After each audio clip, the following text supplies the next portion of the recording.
Chapter 28, The Body Itself Box Account.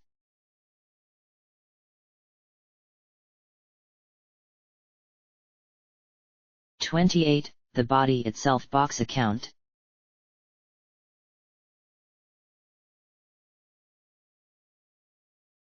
A fairy with a funny face whispered in her ear, "You can't fight them.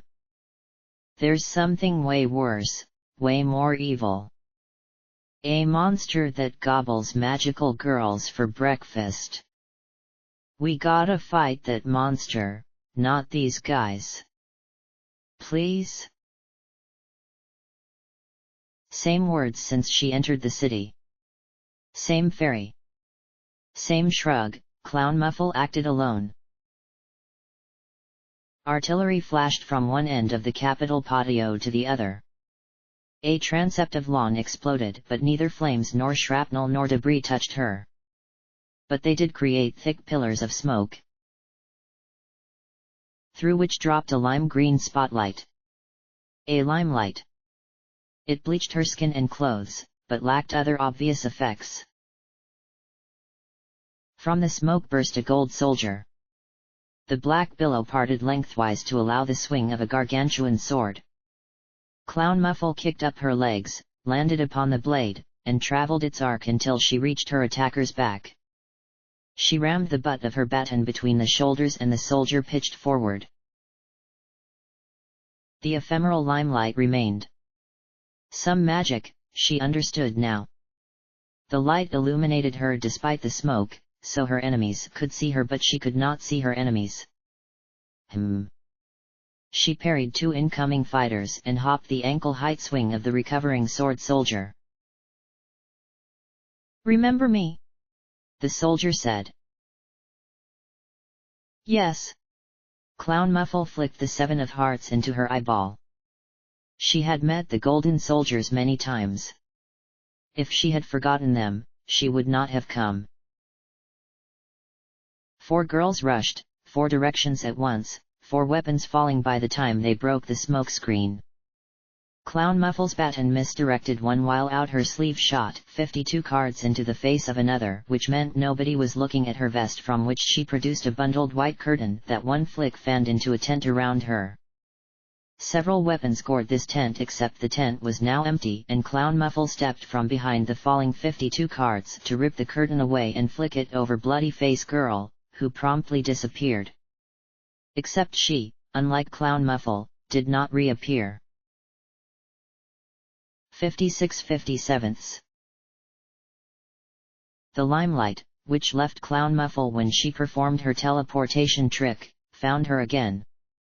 No matter how hard they watched her, they would not detect her sleight of hand.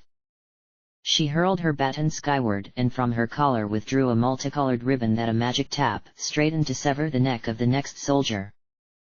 She danced back, deflected the giant sword, disemboweled a soldier who snuck up behind. Under, across, over she weaved through bolts and bullets, hurled her ribbon as a javelin, felled a new target. Her other hand whipped her curtain toward the giant sword soldier, but the curtain came apart in eighths and Clown Muffle's arm came apart too. She stuck the stump inside her tuxedo jacket and retrieved a new arm. 3 other soldiers dropped in gory chunks at the end of the sword soldier's backswing, and a follow-up swing bifurcated a 4th who could not jump as fast as Clown Muffle. Telepathic communication buzzed, a mix of annoyance and approbation toward the sword soldier. "I'll handle this alone." The swordswoman shifted her stance and watched Clown Muffle for motion.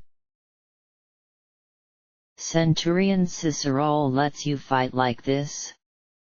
The plan was..." "Damn the plan!" She ripped off her helmet and hurled it aside. Bounce, bounce it went.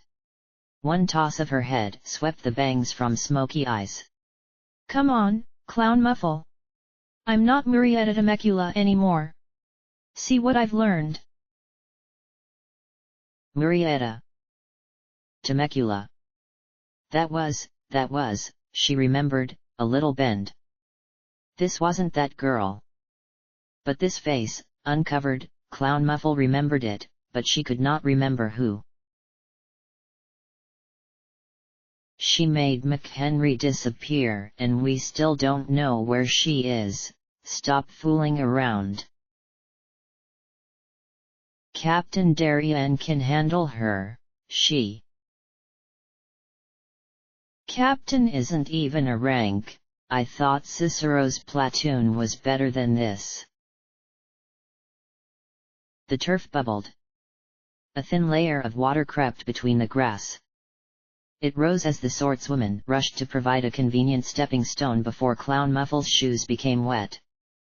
Atop the swordswoman's sword, as the smoke subsided and the lime-green glow reflected, it became clear the entire quadrant of lawn from one bland white building to the next had become a plain of shallow water. The 6 hacked bodies bobbed and their blood spread in blooms. Perfect, please don't move, Miss Darien. From the sidewalk nearest the Capitol a golden astronaut waved. Or maybe her costume evoked a Jules Verne diver. The gold plating and sleek edges added to the ensemble obscured the theme, 2 out of 10. At her back a squad of 8 soldiers waited. Clown Muffle? I believe you made one of my soldiers vanish, a certain McHenry? Please return her. The order not to move had transfixed the swordswoman, although she quivered under Clown Muffle's shoes, especially the arm that gripped her sword. Clown Muffle considered her terrain. Some sort of pocket dimension? Or did you warp her somewhere? Said the diver. Please. A favor for an old friend? We're friends, right? Clown Muffle said, I'm friends with, and shut her mouth. With every magical girl flashed through her mind, words she had spoken before. She shook her head. No. Oh, you don't remember. I was Aurora back then? Remember?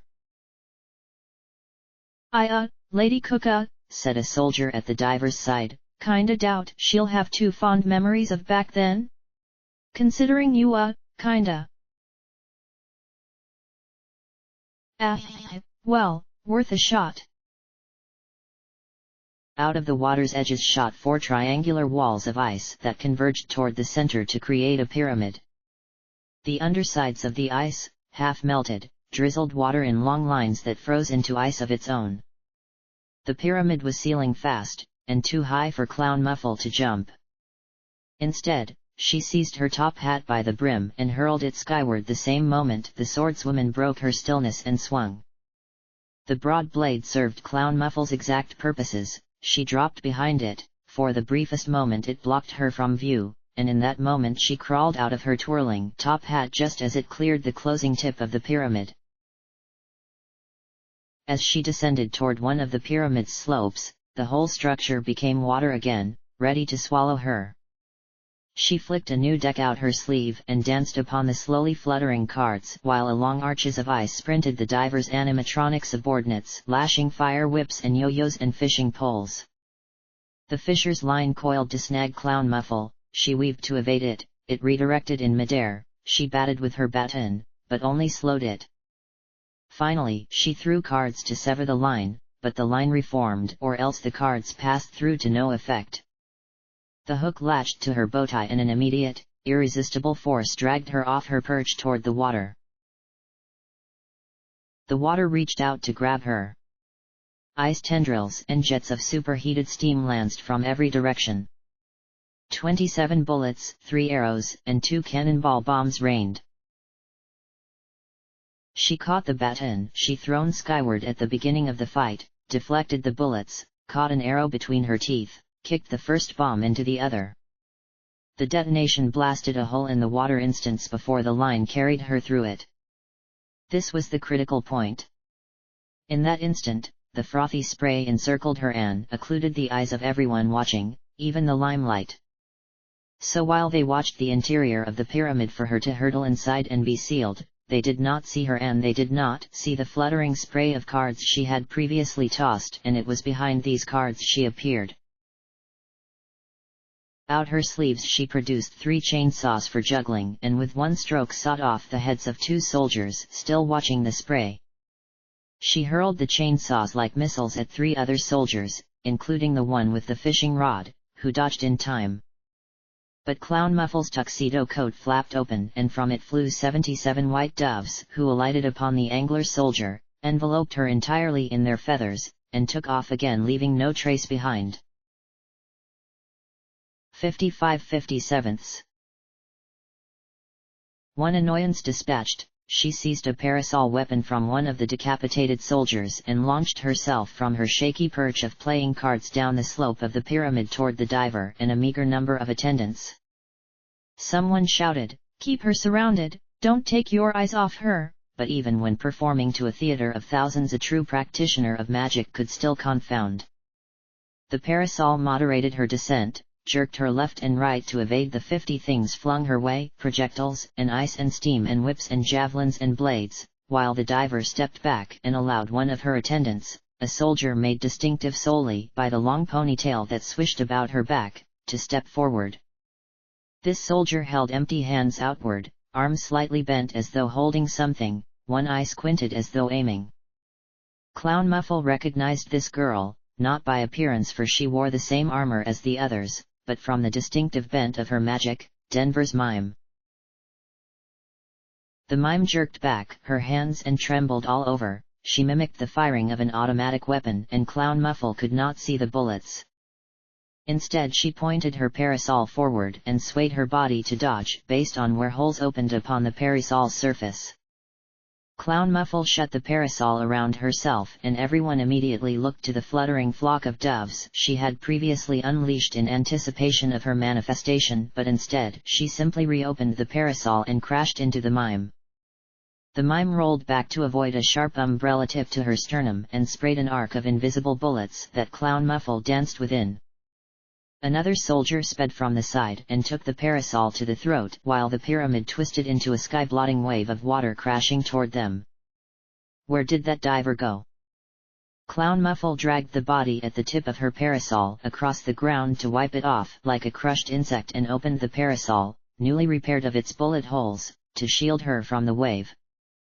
The mime ceased attacking to seal herself in an invisible box, but the other 6 soldiers nearby were trapped as the water came down and became ice. At the last moment, Clown Muffle closed the parasol around herself and reappeared from her flock of doves. She dropped on a safe spot of pavement and surveyed the destruction in her wake, a broad grin cracked, it felt so good after so long to use her body in such a way again, extend it to its utmost potential, harness total control over its motions, a body solely to herself. She inhaled deep. The cool air refreshed her coursing lungs. Her hands tingled with the blows she had dealt, the heads caved, the necks severed, the blood dashed, bodies, bodies, bodies. Behind. Patter patter baroom baroom bull. A soldier on a horse. The soldier came fast, but the halberd she swung lacked precision and Clown Muffle sidestepped it sans difficulty. Only the halberd turned out more explosive in force and the ground in a dome under Clown Muffle cratered and Clown Muffle herself went flying into a second seismic strike that forced her to grab her hat to protect her soul gem and which juggled her higher into the air. She hurtled, flipping, turning, swirling, over ice and lawn, until she slammed against a hard and straight surface of white marble bricks illuminated from below by floodlights. A ring of blood burst out her mouth, her bones shattered, had she not shielded her gem it might have shattered too. She had essentially zero time to recover because the rumble of horse hooves shook whatever wall she had landed against and the glint of gold flashed in the lower periphery of her vision. Her bones were inside her. Nobody could see them. So there was no reason why they shouldn't be fixed, and they were, instantly. She kicked off from the side of the edifice as the halberd came down and sent waves of solid rock rumbling in all directions.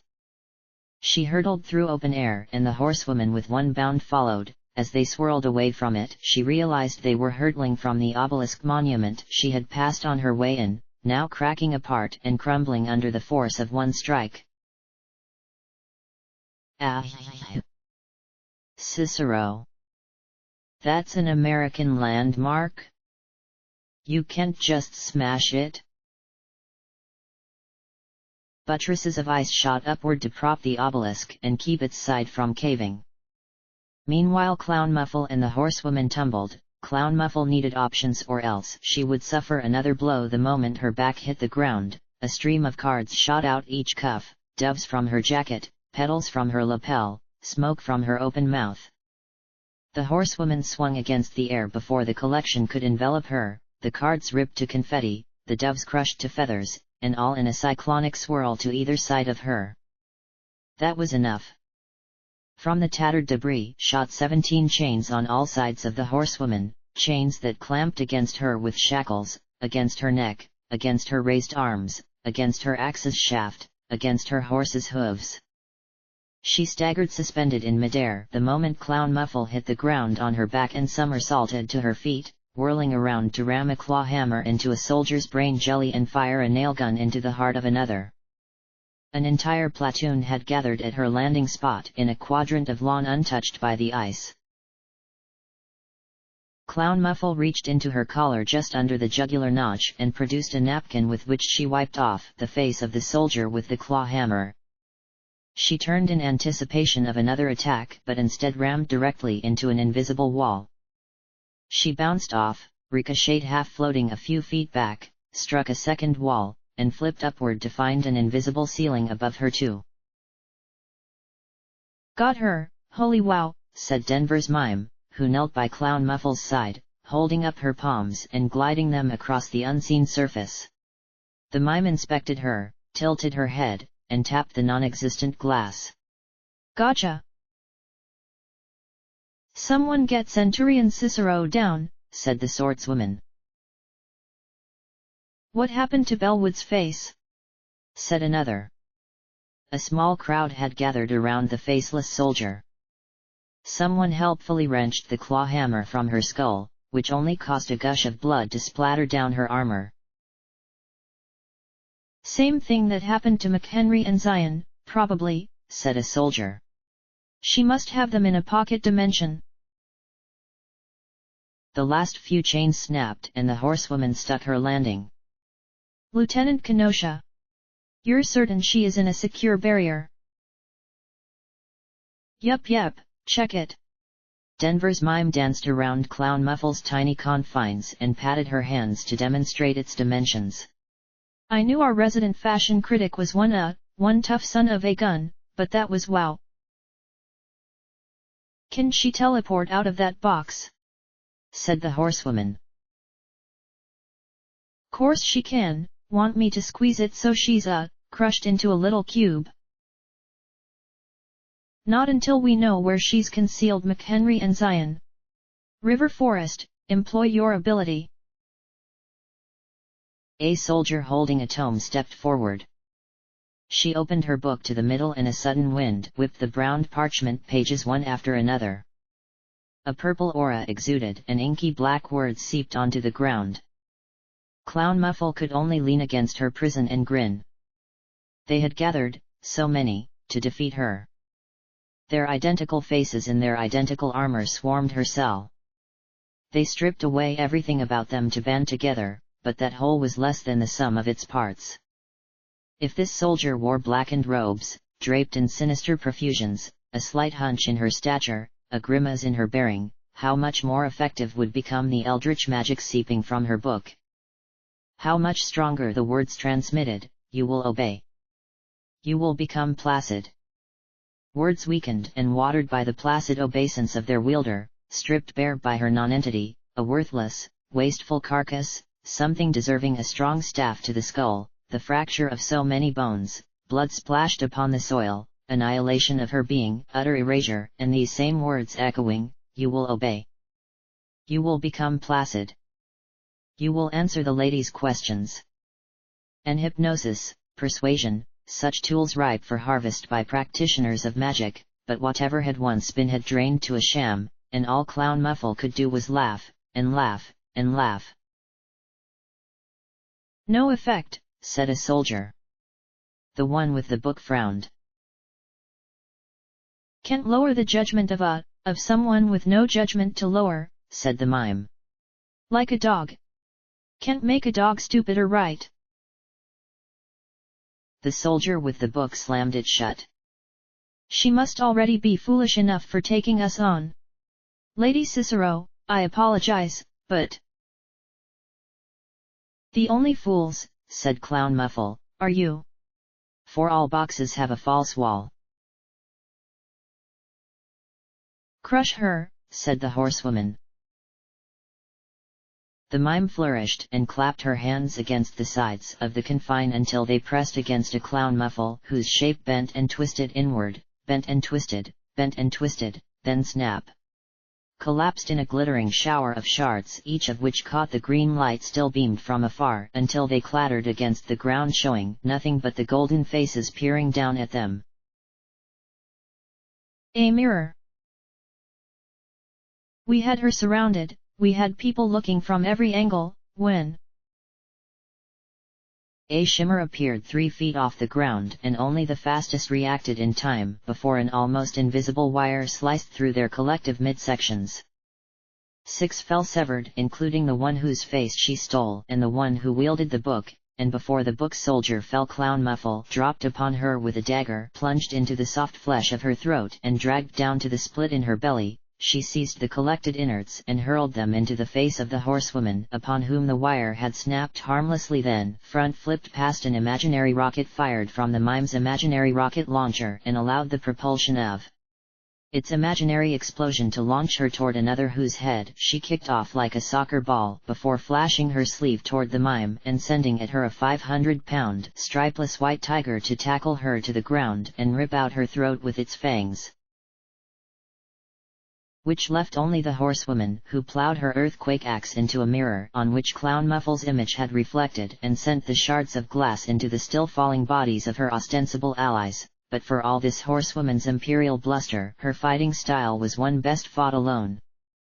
Delicious irony that of all the soldiers dispatched, at least half had been dispatched by their own hands, collateral of their strongest fighters, the swordswoman, or the diver, or this one. And as Clown Muffle spiraled out of control, spewing her playing cards and doves and hatchets and knives and shiny silver discs every which way, she laughed without cease.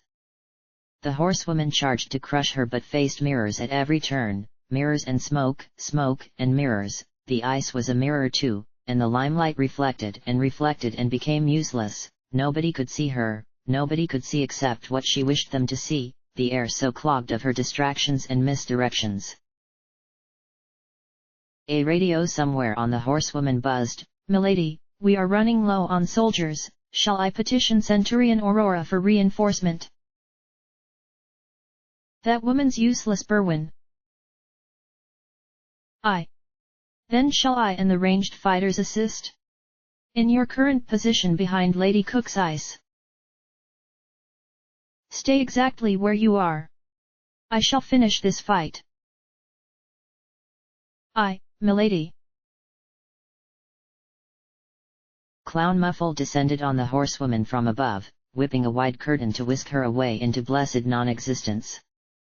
The horsewoman saw at the last possible moment, too late to swing her axe, but instead she dropped it and held one hand out and rammed her fist into its open palm, the force created by which propelling the curtain upward and Clown Muffle gripping its tails with it. Cook, stop fooling with that monument and assist. That same moment the quadrant of lawn rose with water, and from the darkness overhead broke clouds that poured rain across everything. Did this matter? No. They had warmed her up, the shackles in her mind had come off, the rust broken and the joints oiled. What was no longer possible? Qui. Deeper her audience dropped, into her world of illusion, every previous bafflement compounding until their minds became mush and they would accept any finale presented. Even as the water crashed from above and below, the arena was of her making. The waves crystallized over cards and mirrors, the rain fizzled like acid through curtains and feathers, but the wires streamed in zigzag diagonals to cleave sheer these sheets while Clown Muffle slipped between the apertures. The shed blood boiled and the steam ran thick and the shadows stretched long, and what could be seen but was not reflected 15 times along the melting crystal shards and the jagged stalactites of ice? She swirled skyward or outward, directions no longer mattered much, flipping over her legs and laughing as she waved her top hat through the air at the watery visage rising before her of a dragon, long-fanged and spanning the breadth of the lawn, eyes aflame and its long, undulating body stretching from the ice edifice propping the side of the obelisk, the diver chef a gilded blot atop its head, flapping hands together to pantomime the closing of jaws as the jaws closed to gnash. Clown Muffle coiled her back outward and flashed her arms forward, and from her sleeves shot 2 squealing cruise missiles that spiraled in aberrant patterns around and around one another toward the face of that liquid dragon. Smoky jet streams coiled behind them, KKKK they went as they plowed into its face and erupted broad enough to disfigure its visage and send its slopping remains to ground, while she laughed so hard she inverted and her feet kicked the air above, and the force of her momentum bounced her against the floor and span her back up. There was no end to her possibilities. The keys inside her mind had all clicked open their locks in unison, limits broken, decay reversed, indeed beyond reversal, for her state of decrepitude had shaken the binds of complacency that had clamped around her long before the crack in her soul, and her slack mind and body had strung taut as any trick wire, any tendon sharp enough to cut all flesh save her own. We can wear her down, she can't maintain this level of magical expenditure long. But can she? Somewhere an alarm pealed, something distant and low yet loud enough to detect above the roar of the dying dragon in its thrashing headless death throes, above the tintinabulation of the rocket's eruption still ringing the ears off the vibrations of so many mirrors. The humans, even in their sleepy state, something must have triggered an automated response. The humans were rousing although they would be sleepwalkers. Humans were not even fit to be her audience. They could see neither what she wanted them to see nor what she didn't. So she ought to bring her performance to its crescendo. She snapped her fingers. All her curtains dropped, all her mirrors slid away, and along the vast stretch of lawn between these hollow husks of empire and manifest destiny appeared a vast parade of elephants, their bodies bleached white and their legs as long and thin and omni-jointed as insects, their backs laden with pyramids and obelisks like the one that impaled the indeterminate horizon, and the waters washed ruddy orange around them, and they proceeded on their caravan, hazily swaying their bodies. WNNNNNNNNNNH, WHHHHHHHHHH, went the sirens.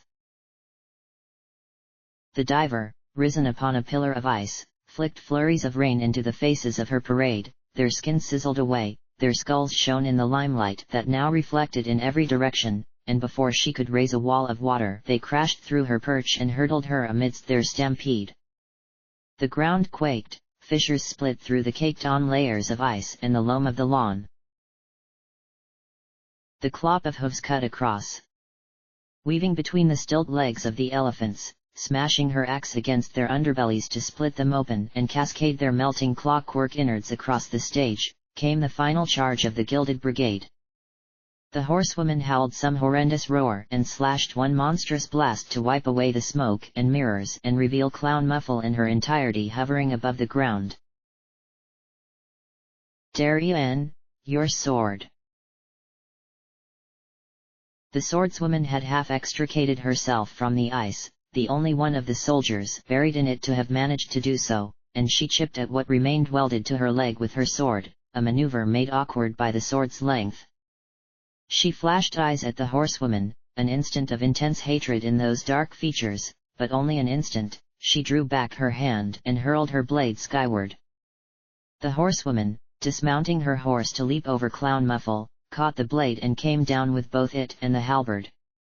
The vortex of her first strike still swirled and Clown Muffle span weightless on its winds, while from her collar she produced a pomegranate from which emerged a fish, from which emerged a tiger, from which emerged a rifle and bayonet, which fired in the horsewoman's face and puffed gun smoke laterally around her. A white arc cut through the smoke as the giant blade whipped and a circle appeared around Clown Muffle in the dirt. The circle dropped as the surge of air rushing into the vacated space of the ground forced Clown Muffle down and the horsewoman hurtling after her.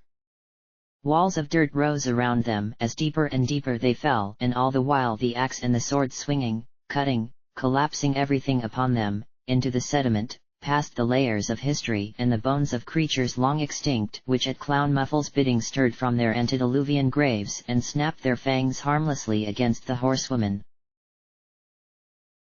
Clown Muffle extended her hands, but before anything could be created the sword lashed out and both hands detached. The flying hands seized the horsewoman's helm and the fingers twisted to plug the slats, but before they could the axe whipped back and cracked the air, and the force propelled the horsewoman faster, and she seized Clown Muffle around the torso even as Clown Muffle tried to stream out in the form of doves, and together they grappled as the crust around them ended and they plunged into the open air of the National Mall inverted. They hung, suspended, until the horsewoman slammed her head against Clown Muffle's and erased Clown Muffle's head in a spray of gore that carried her top hat away. Out the exposed interior of her neck sprouted a giant carnation to swallow the horsewoman in the petals, but successive swipes of the sword hewed it all to pieces, while from her hat emerged the real Clown Muffle to pull herself away moments before a lance of solid ice launched from the sky and missed her by millimeters. "I cannot die," said Clown Muffle, "unless I choose it."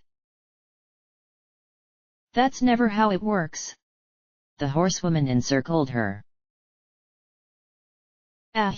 Except the Empress." The diver appeared on the opposite side. "You careless, focus." It would take only a single maneuver. She visualized it in her mind, and anything she could visualize she could make a reality. She was only a little winded. The breath ran ragged out her throat, but she could tilt back her head and drink in the crisp night air to revivify. Sweat poured down her body, it stained her tuxedo vest and jacket, hot with the pulse of her blood, hot with the pulse of her soul. Pristine, spotless soul, unblemished and pure. The threads of her clothes had frayed. One button torn, a rip along her pants leg. She flicked her bow tie idly and it span a full revolution. The alarm murmured distant. But her skin was so smooth, and her body whole, her nails as white as her gem, and her heart swollen with love. Love. Somebody once said something to her about love. When was it? She did not want to remember. Something about this memory tasted bitter, so she drew back before she plunged too deeply into it, and that feeling of love pounding inside her chest became bitter too. At that moment her opponents attacked. They must have coordinated through some sort of gesture, for the facial expressions of neither were visible, or else they simply relied on the same instincts, and something in Clown Muffle's demeanor at that moment of bitterness belied a weakness they could otherwise not possibly fathom. Regardless the reason, they attacked. The horsewoman's axe fell from above, while her sword swept sideways. The diver's water sprouted from all sides. The diver put a special focus on Clown Muffle's soul gem, for the lances of ice sprung toward it, while the horsewoman either refused even now to strike with lethality or believed the explosive force of her strikes to compensate for lack of precision. In this moment, Clown Muffle blinked and realized all her mirrors had broken. All her smoke had subsided, although she did not know when or why. The omnipresent limelight found her again and her glow became sickly. It was that woman. It was her. How could she forget so easily everyone else but not that woman underground? It was no longer love in her heart, the taste was too foul, and her face scrunched, and the pretense dropped. The attacks of her attackers seemed to approach as though in slow motion, elongated, tortured. She clamped her hands on the broadside of the giant blade and jerked it forward. The horsewoman's footing gave the least degree. This slight displacement altered the swing of her axe so it swept down Clown Muffle's side, removed one of her legs, pummeled her with its force. But it also blasted a Misa-Imid hole that collapsed the dirt under the diver. From afar Clown Muffle had not noticed, but up close the lack of gloves on the diver's costume became apparent. It was hideous. What deep-sea diver would lack gloves? The exposed hands would be crushed instantaneously by the pressure of so much liquid. And it looked abominable, too. How could someone possess a costume so hideous? This woman needed to be wadded paper tossed into the garbage bin. But although the exposed hands were the obvious weak point, Clown Muffle did not reach for them as she and the diver collapsed together. The diver's bare hands clamped around Clown Muffle's waist and ice spread from them to lock her hips into place. At the same time Clown Muffle placed her palm upon the inky window on the diver's helmet, a perfectly round circle of black glass, thronged by a metal strip that bolted it shut. She saw a trick once. Dark weekend night, everyone else asleep, and she bathed in the pale television hooded by a blanket while a cop car's siren careened in the distance. A magician on the screen, a man named Seraphically, who could light himself aflame, who could hover over a pyramid, who could walk on water, and who could pass through solid objects as though they did not exist. Clown Muffle had observed that nothing seemed to harm these two commanders, not razor wires or rampaging elephants. Nothing dented their armor. But to pass through, like the angel magician on the television all those years ago. Her hand pressed. Her torso was both freezing and melting simultaneously, the feeling so intense that the extremes at either end of the spectrum had become indistinguishable, like the bitterness of the love she tasted in that dungeon. And it spread, dissolving and encasing her, while all Clown Muffle had to do was press her palm against this glass window on the diver's helmet and, as the man on TV had demonstrated, with the power of your mind you can accomplish anything. She had always known this, it had always been true, and as her hand passed to the other side and clutched the face inside, her fingers needed only to clench to crumple it. The bones powderized, the teeth and gums and eyeball jelly, her hand pressed deeper and tore through the brain and grasped the stem, and one twist snapped it. The body fell. Clown Muffle's hand came away with it. When the body hit the ground, the helmet was untouched as though nothing had changed, but the body made only a spasmodic series of twitching motions and a few aimless attempts by mindless limbs to scuffle into a semblance of coordinate motion. Clown Muffle had been encased in the ice, her entire body up to her shoulders, and even the arm that had performed the trick was half frozen. Her eyes flicked, and the horsewoman was at her side, likewise covered in the clear cold crystal. It had surrounded them both, so thick that even for all its clarity the outer world became distorted and murky, and the only bubble of freedom that remained was focused around the diver's now mindless body. Cook! Cook! Get up, Cook! Get up and get rid of this ice! Cook! The horsewoman kept struggling, kept trying to move her arms, but no matter her strength she could not struggle against so much tonnage without a millimeter's space to move. Cook, you need to get up. Cook! You cannot be this irresponsible. Cook! You've, Berwin. Milady. What is the status? We cannot. Cook is down. I'm stuck. But the target is stuck too. I require your immediate assistance. And Clown Muffle was stuck too. Nor was she sure how much of her body remained to be stuck. She had a handless half an arm unfrozen in her neck and her head. She could not reach into her collar, her sleeve sopped with blood. Her hat perched, but she could not upturn it to reveal some device hidden inside. She still had her mouth. Her head tipped back as far as the ice allowed and her jaw unhinged. Her tongue pushed out a parasol like the one she had used earlier, and a click of a secret button caused it to snap open. Its spokes scraped against the edges of the cavity before the fabric gently fluttered down. Down. And over Clown Muffle.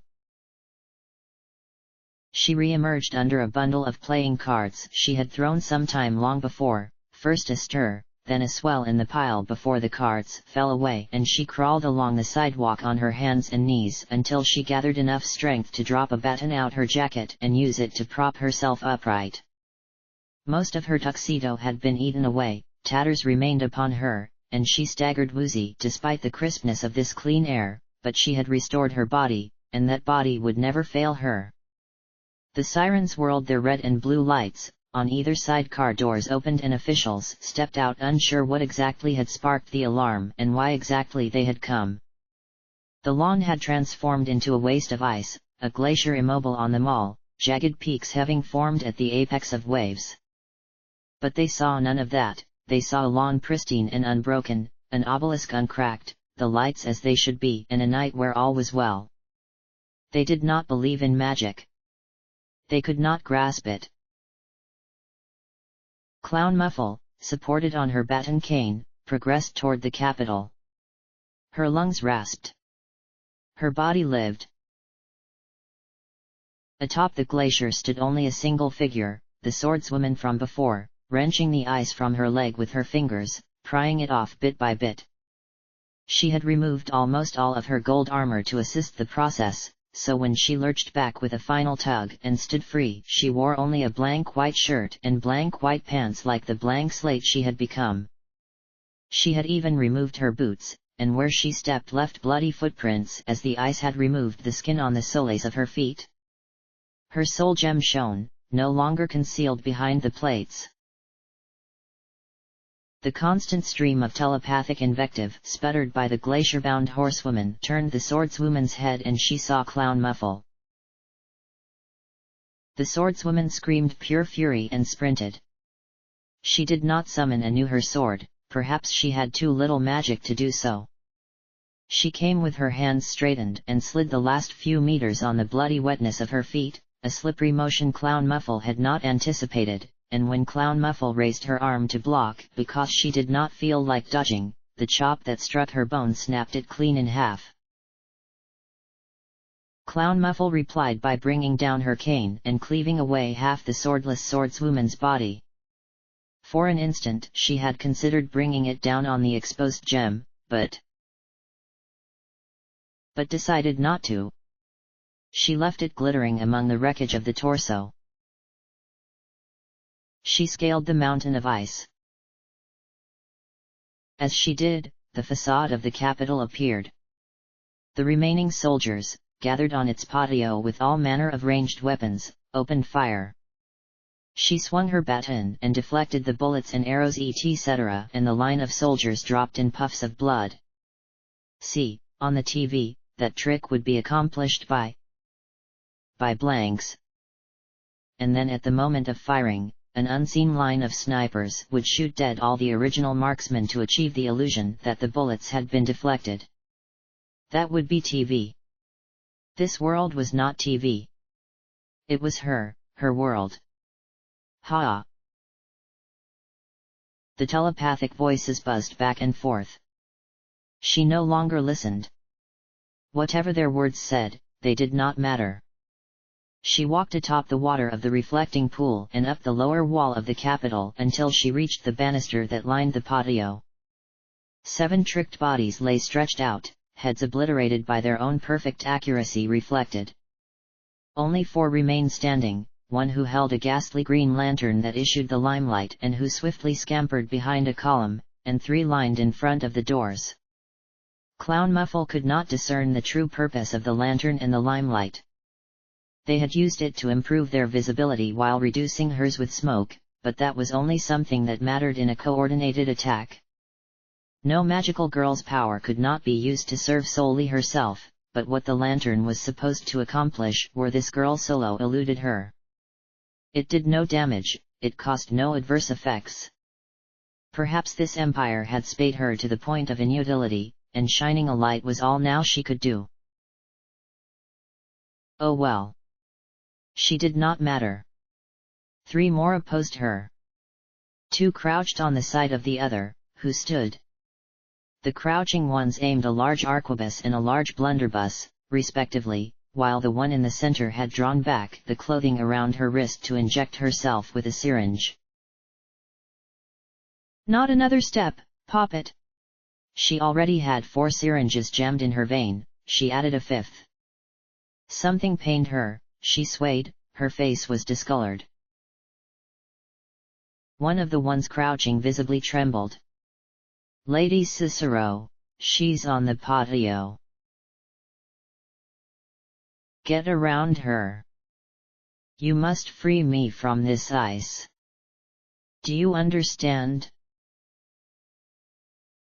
At this range, said the one with the blunderbuss. Lombard. Elmhurst. Berwyn. If we let her pass, we endanger, HSSSSH, the Empress, said the one with the syringes. Clown Muffle continued to walk. Not a step more. Berwyn. I am telling you. Another syringe plunged. Not a single step. She folded, her center twisted, a grimace withheld, her eyes went glassy, the blood bubbled where the syringes had entered. She's exhausted, you can see it how she walks, said the one with the blunderbuss. She's pushed her magic to the brink. She can be defeated. Berwyn. Clown Muffle took her next step. The blunderbuss fired. Clown Muffle flashed her baton at the bombshell, it ricocheted and exploded against the shaking arquebus soldier, and the perfect fan of blood which was all that remained of her above the knees splattered the pure white walls and pure white columns of the Capitol. 54/57. The blunderbuss clattered to the floor. Elmhurst. The soldier skittered to the poor legs that remained, sifted the pieces. Elmhurst. Berwyn. The syringe soldier stooped and vomited. She convulsed. A change overtook her, her body rippled and the armor fell away. A reserve force. Another trickle of bile down her lips. Kept until the end. Enemy forces at their limit. Her fingernails split through her gloves, they became claws. Berwyn, what is going on? Berwyn. Have faith that Aurora can defend the Empress long enough, get me out of here. Clown Muffle continued to walk. The one soldier, mired in blood, sobbed.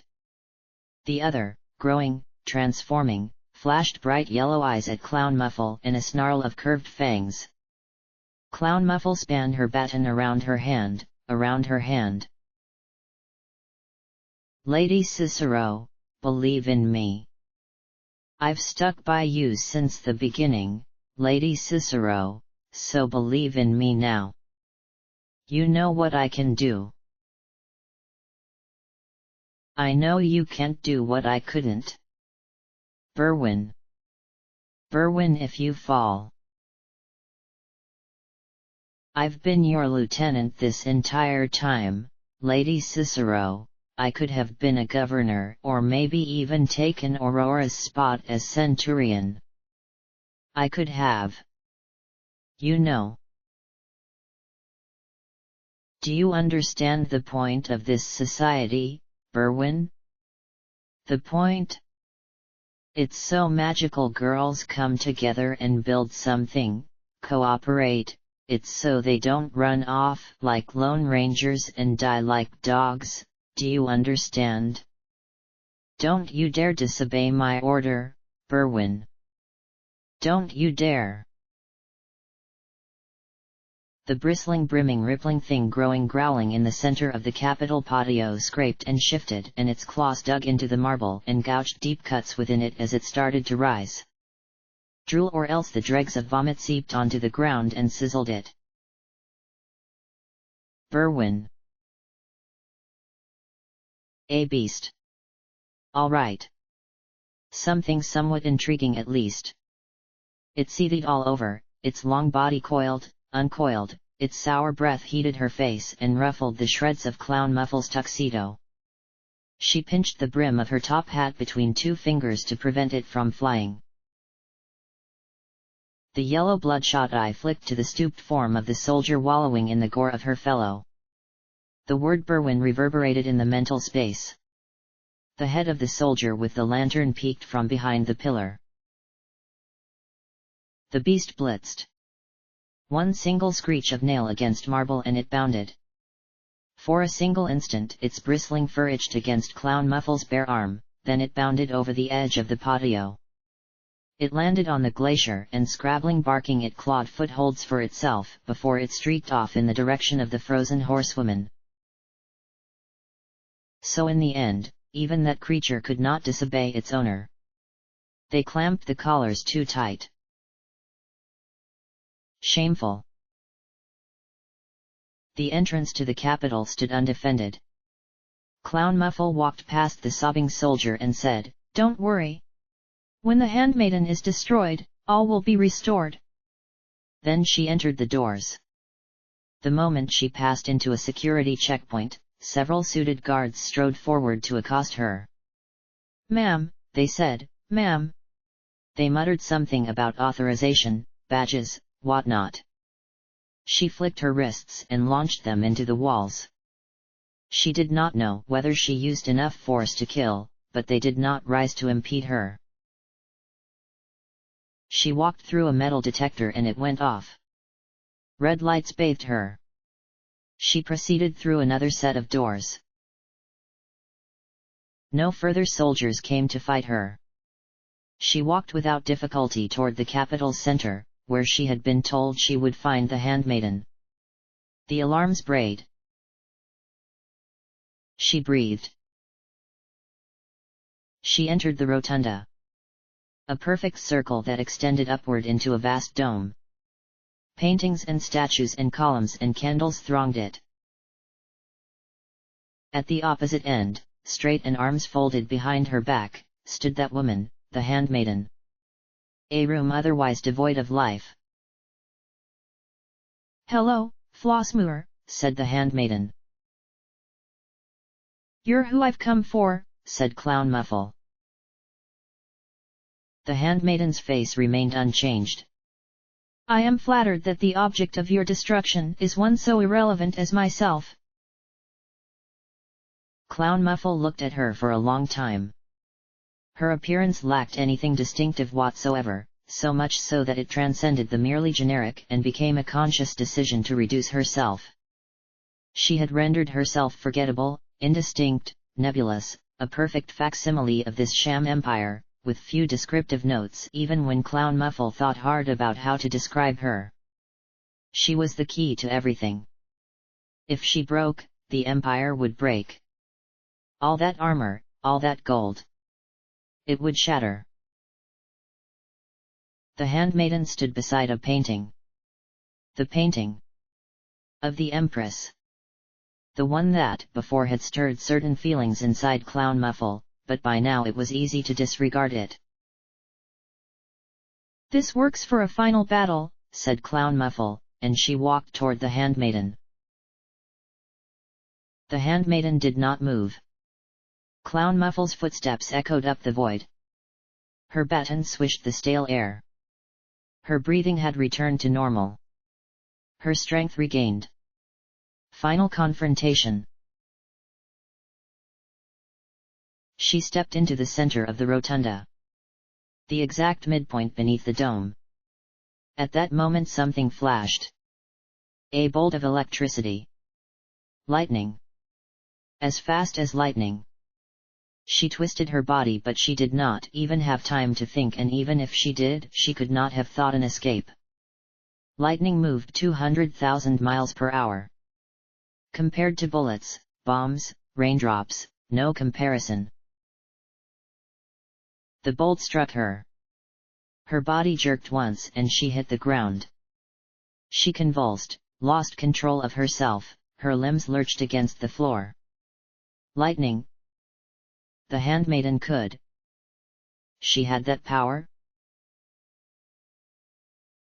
Her body, unbidden by her, rolled onto its back as a numbness enveloped her. Her brain retreated into a hidden spot where it could only watch out the windows of her eyes but alter nothing. Horrendous fear gripped her, this immobility, this loss of self-mastery, and how, the handmaiden, how could she? Above, where once seemed nothing but air, the rotunda at the end of her vision, a painting of Assumption watching her back, in this above, this emptiness, as though invisible paint flecked away, came into view, a cloud, a little cloud floating, a little cloud. A little cloud. It wore a smiley face. Smiley face cloud. She remembered. "Thank you, Midlothian," said the handmaiden's stainless voice as her footsteps crossed the rotunda.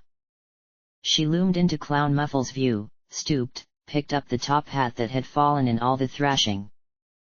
Clown Muffle became dimly aware of foam that ran down her chin, and something fouler, more hideous, around her thighs. No, no, no, no, no, no. No. No. No, no, no, no, no, no. The handmaiden plucked the gem from the band of the top hat and cast the top hat aside. Yes, Lady Handmaiden," said a familiar voice. A tiny girl tottered into view. She held an empty jar into which the smiling cloud flowed. The handmaiden gazed upon Clown Muffle. "I understand now. You didn't override my enchantment at all. That's not a magic tuxedo, it's a real one. Interesting. Administrator Hedgewish, will you be able to keep Flossmoor's soul gem secure?" "Yes," said another familiar voice. The handmaiden tossed the soul gem across the room. It struck something soft, like a palm, but Clown Muffle could only hear it. She had to move, even only a finger, a twitch, this paralysis. "I would personally vouch for the immediate destruction of Flossmoor's gem, but I doubt Her Munificence would agree to such wanton slaughter." "Yes," said the voice out of view. The handmaiden shook her head. "And so many forces squandered when only a touch of ingenuity might prevail. Those fools! No, I ought to have conceived this plan sooner. The fault is, above all, mine. Administrator, report to Her Munificence the situation." "Yes." Clown Muffle's vision faded. The more she struggled, the less she moved. The foam on her chin might have been vomit. And lower, she couldn't think about it. She wanted to grab her face and hide. She couldn't even do that. She couldn't even blink. No, no, no, no, not this, not again, not after before. Her body, she needed control. But she had none. Her vision was fading, but she could not even sense her eyelids drooping. The small girl holding her corked jar of cloud looked down sadly and mouthed something. She did not say it aloud, or else hearing had died too, but the lips seemed to say "I'm sorry," and that was the last Clown Muffle saw before all blackened. End of chapter. Chapter end.